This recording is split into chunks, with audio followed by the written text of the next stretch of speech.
द्रवहु सुदशरथ अजर बिहारी। जो मंगल करने वाले और अमंगल को दूर करने वाले हैं, वो दशरथ नंदन श्री राम हैं। वो मुझ पर अपनी कृपा करें। जय श्री राम। सद्भाव रामायण अयोध्या कांड अध्याय 21 सीता जी का साथ। जब माता और पुत्र यूं चर्चा कर रहे थे, तभी सीता जी को समाचार मिल चुके कि आर्यपुत्र वन में जा रहे हैं और उन्होंने संकल्प के साथ महल में पैर रखा कि तनु प्राण कि केवल प्राणा शरीर और प्राण दोनों आर्यपुत्र के साथ वन में जाएंगे।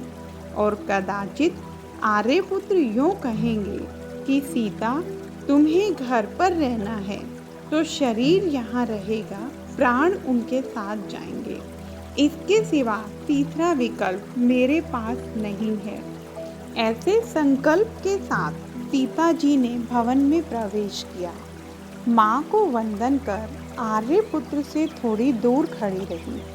सीता जी को देखकर ही कौशल्या जी रो पड़ी। बोली, बेटा, वैदेही के लिए क्या निर्णय है? राघव, मैं सीता को वन में भेज नहीं सकती। तू तो विश्वामित्र के साथ जाकर थोड़ा बहुत आदी हो चुका है, पर पलंग पीठ तजी गोद हिंडोरा, सिए न दिन्हे पग अवनि कठोरा। सीता जी ने तो पलंग, पीठिका, गोद और झूला छोड़कर इस कठोर धरती पर कभी पैर नहीं रखा।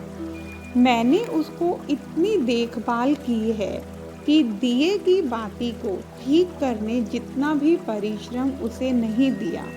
वह सीता जंगल में कैसे रहेगी? राम जी को लगा कि सीता यदि अवध में रहे तो माता पिता को आधार बना रहे। इसलिए राम जी सीता जी को बोध देते हैं, सीता, पिताजी की आज्ञा मानकर मैं वन में जा रहा हूँ। भरत घर पर नहीं है, सो आपकी जिम्मेदारी बढ़ती है। पिताजी रोते हैं, माँ रोती है, दोनों बहुत दुखी हैं। आप उन्हें संभालिए। सौगंध देकर उन्हें वक्त पर भोजन कराना। वैदेही बड़े कुल में जाए तो बहुत सहना भी पड़े। जितनी समझदारी ज़्यादा उतना दुख ज़्यादा। और आपकी उम्र वन के योग्य नहीं। आप जंगल के रास्ते चल नहीं सकती, क्योंकि जंगल का मार्ग कंकड़ कांटों से भरा होता है। मौसम के अनुकूल कंदमूल मिले तो खा लेने का, नहीं तो भूखा भी रहना पड़े। इसके अतिरिक्त धरती पर सोना, साधु मणि जैसे वस्त्र पहनना और शीत ताप वर्षा सहन करना। जंगल में तो हिंसक पशु भी होते हैं। इन पशुओं की आवाज़ें आप सहन भी न कर सकें। और राक्षस मानवीय स्त्रियों के अपहरण भी करते हैं। इसलिए देवी, इस तरह से आप घर धर ही रहें, यही अच्छा है। यदि आप वन में जाएंगी तो दुनिया मेरी निंदा करेगी कि राम जैसे पुरुष ने सीता दर दर भटकने को छोड़ दी। इसलिए हे भामिनी, आप घर पर रहकर जिम्मेदारी निभाना, माता पिता की सेवा करना। 14 वर्ष पूरा होते ही मैं वापस आऊँगा। इस तरह राम ने सीता को थोड़ा भय दिखाया, थोड़ा दुख का वर्णन किया, थोड़ी नीति की बातें की, कुछ के आदर्श बताए और कहा कि अब आपको कुछ कहना हो तो कहिए। संतों का ऐसा निवेदन है कि सीता जी राम जी को कुछ कहने से पहले कौशल्या के पैर छूती हैं। पैर छूते वक्त सीता जी की आंख में आंसू देखकर कौशल्या जी कहती हैं, जानकी बेटी रोती क्यों है? सीता बहुत अच्छा कारण बताती है। कहती है, माँ, आर्यपुत्र मुझे घर में छोड़कर वन में जाएं तो 14 वर्ष तक मुझे उनका वियोग सहना पड़े। इसके ये आंसू नहीं हैं। तो माँ, आर्यपुत्र मुझे वन में ले जाएं तो वन में भुगतने पड़े ऐसे दुख जो उन्होंने गिनाए, इसके भी ये आंसू नहीं हैं।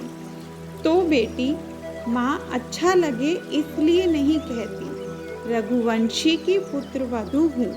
माँ, यह पहला प्रसंग है कि जब मैं आपकी हाजिरी में आर्यपुत्र के साथ बात कर रही हूँ। माँ, रघुकुल की मर्यादा भंग होती हो तो जनक पुत्री को माफ कर देना। कितनी महान मर्यादा का पालन किया। तुलसीदास जी वर्णन करते हैं कि कौशल्या ने राम के साथ बोलने की स्वीकृति सीता जी को दी। राम जी के सामने नतमस्तक खड़े होकर सीता जी ने कहा, भगवान, आप जो निर्णय देंगे वह मुझे स्वीकार्य होगा, क्योंकि मैं आपकी परछाई हूँ। पर एक दो बात आपसे पूछने की इजाज़त चाहती हूँ। आपने मुझसे कहा कि मैं वन में जाऊँ, इतनी मेरी उम्र नहीं। क्या मैं पूछ सकती हूँ कि आपकी उम्र वन में जाने योग्य है? दूसरा, आपने कहा कि मैं कंकड़ कांटेदार रास्ते पर मैं नहीं चल सकूंगी। आपके पीछे पीछे मैं 4 भावर फिरी। इसका अर्थ यह है कि पति के हर कदम के साथ पत्नी का कदम होना चाहिए।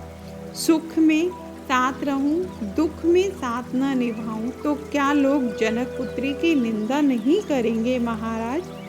लोग मेरी निंदा करें, इसकी भी मुझे चिंता नहीं, पर मुझे डर है कि मेरा उदाहरण लेकर भारतीय स्त्रियां ऐसा आचरण करेंगी तो।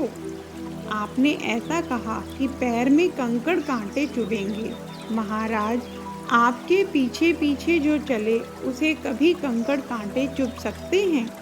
महाराज, दर्भशैया को मैं इंद्र भवन का शयन मानूंगी, फल फूलों को अमृत समान भोजन मानूंगी, वृक्ष की छाया को सुरसदन मानूंगी। पैदल चलने में मैं किसी भी थकान का अनुभव नहीं करूंगी। पतिदेव, आपकी चरण सेवा करके मैं अपने जीवन को परम धन्य मानूंगी। मुझे साथ ले जाइए।